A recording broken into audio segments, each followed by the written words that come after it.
কবিতা শুভমকে, কবি দেবেশ ঠাকুর। জানিস শুভম, কাল রাত্রিরে মা আমাকে খেতে দেয়নি। ঋতব্রতর থেকে 3 নম্বর কম পেয়ে আমি সেকেন্ড হয়েছি বলে। মার্কশিট নিয়ে বাড়িতে ঢুকতেই মা এক চোট নিয়ে নিল, বাদরের বাচ্চা, শুয়োরের ঝাড়, এবারেও সেকেন্ড। মার্কশিট গুটিয়ে মুড়ে বুকে বুকে ফেলে দিল প্রেশার কুকার। গালে ব্লিচ, চোখে মাস্কারা ছিল বলে ভূতের মতন দেখাচ্ছিল। আমার ঘুড়ি দুটো পটাপট ছিঁড়ে দিয়ে কাঠি দুটো দিয়ে পেটাতে লাগলো যতক্ষণ না ভাঙে।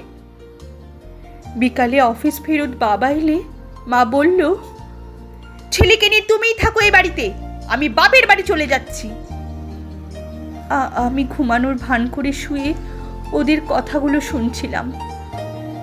টিনটিনের বইগুলো ছিঁড়ে দিল, ভেঙে দিল টয় গানটাও।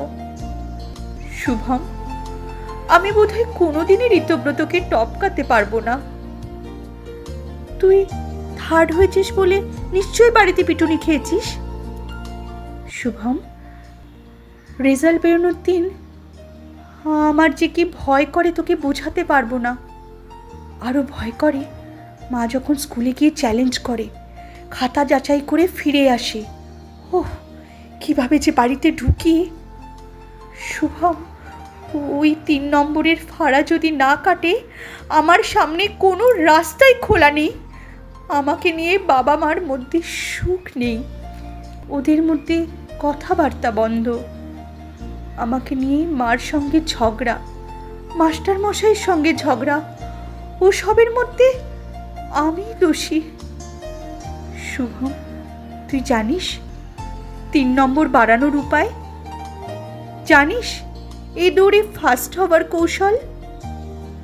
সেই 100 মিটার দৌড়ে ফার্স্ট হওয়ার জন্য সুজয় যেমন বিজনকে ল্যাং মেরে ফেলে দিয়েছিল, সেটাই রাস্তা কিনা?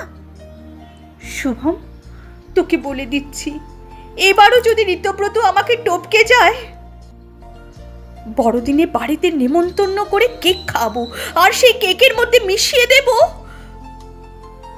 শুভম, আমি যে ঋতব্রতকে খুব ভালোবাসি, ওর টিফিন ভাগ করে খাই আমি। ঋতব্রত কি আমাকে কোনোদিনও ক্ষমা করতে পারবে? পারবি ঋতব্রত, পারবি।